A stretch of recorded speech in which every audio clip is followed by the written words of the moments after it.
related to agriculture under one roof, because we learned during our early days that these farmers are end-to-end value proposition, end-to-end the full stack approach, because Dehat is a one-stop solution for तरफ farmers भी struggle कर रहे हैं, तो opportunity है। और दूसरा ये लगा कि अच्छा कुछ फार्मर के से जुड़ता हुआ मॉडल बनाना खुद को शायद अच्छा बताए। अच्छा, We used to travel on motorbike daily 200 kilometers. Classrooms of rural school used to be our bedrooms those days. Fruits, vegetables या ग्रोसरी कभी आपने सोचा है कि इतना इजीली अवेलेबल कैसे है? इंडिया में करीब 100 मिलियन ऐसे फार्मर्स जो हैं जिनके पास एसेंशियल सर्विसेज नहीं है। फॉर एग्जांपल एग्री फाइनेंस हो गए, सप्लाई ऑफ इनपुट्स हो गए जो कि रॉ मटेरियल्स होते हैं, सीड्स, फर्टिलाइजर एक्सेट्रा, और डिलीवरी इश्यूज। दूसरी तरफ जहाँ पे कि एग्री बिजनेसेस है जिनके पास जो प्रोड्यूस जो है वो सेल नहीं कर पाता है। क्यों? क्योंकि उनके पास ईजी एक्सेस नहीं है मार्केट का। ये जो कारण जो है ये काफ़ी कॉम्प्लेक्स कर देता है। क्यों? क्योंकि सप्लाई चेन हो गया। सप्लाई चेन में काफ़ी सारे मल्टीपल एजेंट्स होते हैं, आपने भी देखे होंगे। ये मल्टीपल एजेंट की वजह से ही जो प्रोड्यूस का जो प्राइसेस है वो बढ़ जाता है, कई बार उसको एक्सेस नहीं मिलता। तो यही जो है ये one of the main reason है। एक और चीज़ जहाँ पे कि 60% ऑफ इंडियन पॉपुलेशन, इंडियन आबादी जो है वो फार्मर्स है, और वो लोग सिर्फ 18% जो है कंट्रीब्यूट करते हैं जीडीपी में। तो ये जो है हम लोग जो इंडिया को कहते हैं कि हाँ ये एग्रीकल्चरल कंट्री है, वहाँ पे हमें कहते हैं कि हमें नंबर 1 होना चाहिए एग्रीकल्चरल कंट्री होने के नाते। तो इस बड़े प्रॉब्लम में एग्रीटेक का इशू था। एग्रीटेक यानी एग्रीकल्चर प्लस टेक्नोलॉजी। यहाँ पर टेक्नोलॉजी की ज़रूरत थी एग्रीकल्चर को डिस्टर्ब करने का। तो वहाँ पे एक आदमी थे, एक एंटरप्रेन्योर थे जिनने सोचा था कि हाँ वहाँ पे इस इश्यू को सॉल्व करेंगे। इनका नाम है शशांक कुमार, जो कि आईआईटी दिल्ली के पास आउट है, प्लस जो फार्मर्स को भी बिलोंग करते हैं, फार्मर्स फैमिली को बिलोंग करते हैं। तो आईआईटी दिल्ली से पास आउट करने के बाद उन्होंने डिसाइड किया कि एक मैनेजमेंट कंसल्टेंसी ज्वाइन करते हैं। वहाँ पे उन्होंने सप्लाई चेन के बारे में पढ़ा था एग्रीकल्चर इंडस्ट्री में। तो ये सप्लाई चेन से उन्हें समझ में आया कि हाँ ये जो इश्यू जो है हम उसको सॉल्व कर सकते हैं। तो उन्होंने शुरुआत किया डी-हैट करके। ये जो डी-हैट जो स्टार्टअप जो है उन्होंने शुरुआत किया था 2012 में। तो डी-हैट का जो मेन पर्पस था वो था full stack agricultural services provide करने का फार्मर्स को। तो डी-हैट ने डिसाइड किया कि ये जो अनऑर्गेनाइज्ड और फ्रैगमेंटेड जो मार्केट जो है इसको स्ट्रीमलाइन करेंगे। यहाँ पे जो सर्विसेज है, फॉर एग्जांपल इजीली एक्सेसिबल हो इनपुट्स का, क्रॉप प्रोटेक्शन हो, जो स्टोर्स हो, वेयर हाउसेस हो, वहाँ पे आके आप क्रॉप प्रोटेक्शन कर सकते हैं, जो फ्रिज हो, वैसे टाइप की सर्विसेज है, और जो प्रोड्यूस को आसानी से सेल कर पाए एट ए रीजनेबल प्राइस है। अब आपको रियलाइज़ हो गया होगा कि एग्रीटेक स्टार्टअप पे कितना बड़ा डिमांड है। लेकिन एक और चीज़, यहाँ पे जो स्टार्टअप जो है वो 2012 में स्टार्ट हुआ था। अब 2012 में चलते हैं। 2012 में 2 मेजर इश्यूज जो है वो स्टार्टअप फेस कर रहे थे। सबसे पहला, ये जो एग्रीटेक स्टार्टअप जो है वो इतना ईजिली स्केलेबल नहीं है, जो वीसी फंड्स है, जो इन्वेस्टर जो है उस टाइम पे फंडिंग नहीं कर रहे थे।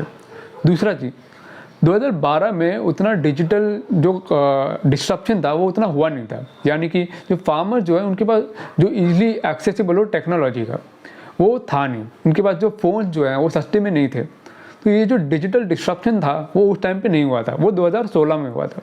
अब कुछ सालों बाद डी-हैट ने कम से कम 3.5 टाइम उन्हें ग्रो किया था, 43 करोड़ से लेके 135 करोड़ इन 2021।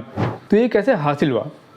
डी-हैट का जो मेन यूएसपी था, जो बिजनेस मॉडल जो था वो था माइक्रो एंटरप्रेन्योर बिजनेस मॉडल। ये जो यूएसपी था उन्हें काफ़ी डिफरेंशिएट किया था, जो काफ़ी जो कॉम्पिटिटर्स हैं उनके साथ डिफरेंशिएट किया था। तो low smartphone penetration across rural India में डी-हैट ने डिसाइड किया कि हाँ हम लोगों को यहाँ पे चेंज करना पड़ेगा। ये जो चेंज जो था छोटा सा, वो था कि हाँ हम फार्मर्स जो है उनको कंफर्टेबल करेंगे। ये जो फार्मर्स को कंफर्टेबल करने के लिए उन्होंने सोचा था कि जो मेन उनका जो यूएसपी है, जो बिजनेस मॉडल है, वो चेंज लाएंगे।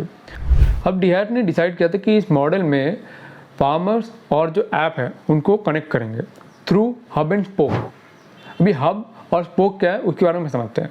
अब इस मॉडल को सिंपल सा एक एग्जांपल से समझते हैं। एक इंस्टीट्यूशनल इनपुट प्रोवाइडर हो गया जो कि फर्टिलाइज़र या सीड प्रोवाइड करता है। यहाँ पे एक एग्जांपल लेते हैं बेयर इंडिया। अब यहाँ पे बेयर इंडिया सीड सब फर्टिलाइजर्स यहाँ पे प्रोवाइड करता है, और इसको जो लेके जाते हैं वेयर हाउसेस हो गए या कोल्ड स्टोरेज हो गया। अब ये जो वेयर हाउस या कोल्ड स्टोरेज जो है इसको कहते हैं हब।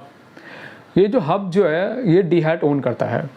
अब वहाँ से जो माइक्रो एंटरप्रेन्योर जो है, जो विलेजेस में जो फार्मर्स को जो कनेक्ट करते हैं, ये जो माइक्रो एंटरप्रेन्योर जो है उसको फेरी करते हैं, यानी उसको लेके जाते हैं स्पोक में। अब स्पोक क्या है, अब यहाँ पे जो डीहैट के जो स्टाफ के मेंबर्स जो हैं वो जाते हैं हब्स में, वहाँ से सारा इनपुट्स फेरी करवाते हैं जो डीहैट के जो सेंटर्स है। अब यहाँ पे जो डीहैट के सेंटर्स जो हैं उनको कहते हैं स्पोक।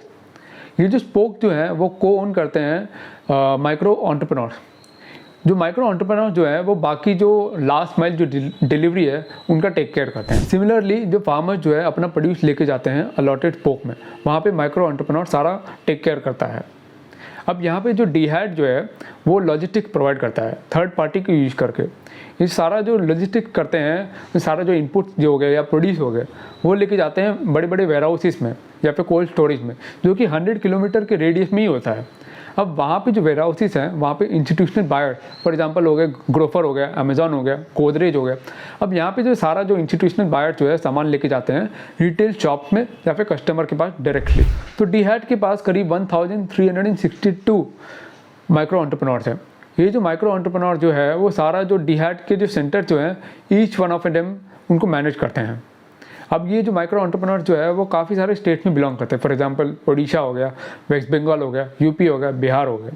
अब वहाँ पे जो जितने भी जो फार्मर्स जो हैं वो करीब 3 to 7% कमीशन कमाते हैं, जो प्रोड्यूस हो गए या फिर जो इनपुट्स के जो है उनसे कमाते हैं। अब ये जो माइक्रो एंटरप्रेन्योर जो बिजनेस मॉडल है वो काफ़ी हद तक उनको हेल्प करता ही है, लेकिन एक और चीज़ में हेल्प करता है, माइग्रेशन में, रूरल टू अर्बन माइग्रेशन में। जो जितने भी जो रूरल में जितने भी जो आम आदमी जो लोग हैं वो अर्बन सिटीज़ में क्यों आते हैं, वो इसलिए आते हैं ताकि उनके पास लाइवलीहुड अपॉर्चुनिटीज़ मिले। अब यहाँ पे जो है वो ये बिज़नेस मॉडल काफ़ी हद तक हेल्प करता है। वो कैसे करता है, अभी ये जो बिज़नेस मॉडल जो है वो काफ़ी हद तक इंस्पायरिंग भी है। क्यों, मैं आपको एक आदमी की कहानी सुनाता हूँ। इसका नाम था दिलीप कुमार, जो कि 32 साल के आदमी थे, जो बिहार को बिलोंग करते थे। अब ये जो है वो रूरल विलेज से लेकर अर्बन सिटी में जाना चाह रहे थे। क्यों, क्योंकि उनका जो इनकम जो था वो श्रैंक हो गया था, तो वहाँ पे आके जो इनकम जो है इंक्रीज़ करने के लिए वो जा रहे थे। लेकिन वहाँ पे भी उनने काफ़ी प्रॉब्लम फेस किए थे। लेकिन ड्यू टू फार्मिंग नॉलेज, उनके पास जो जितना भी फार्मिंग के जो नॉलेज थे, उन्होंने डिसाइड किया कि डीहैट ने डिसाइड किया कि हाँ इनको हायर करते हैं एज ए माइक्रो एंटरप्रेन्योर। अब डीहैट को काफ़ी फ़ायदा तो हुई, लेकिन इनको जो है वो काफ़ी हद तक उनको फ़ायदा हुआ। क्यों, क्योंकि उनने करीब 644 फार्मर्स को हेल्प किया और वो महीने के कमाते हैं 22,500 रुपीज़।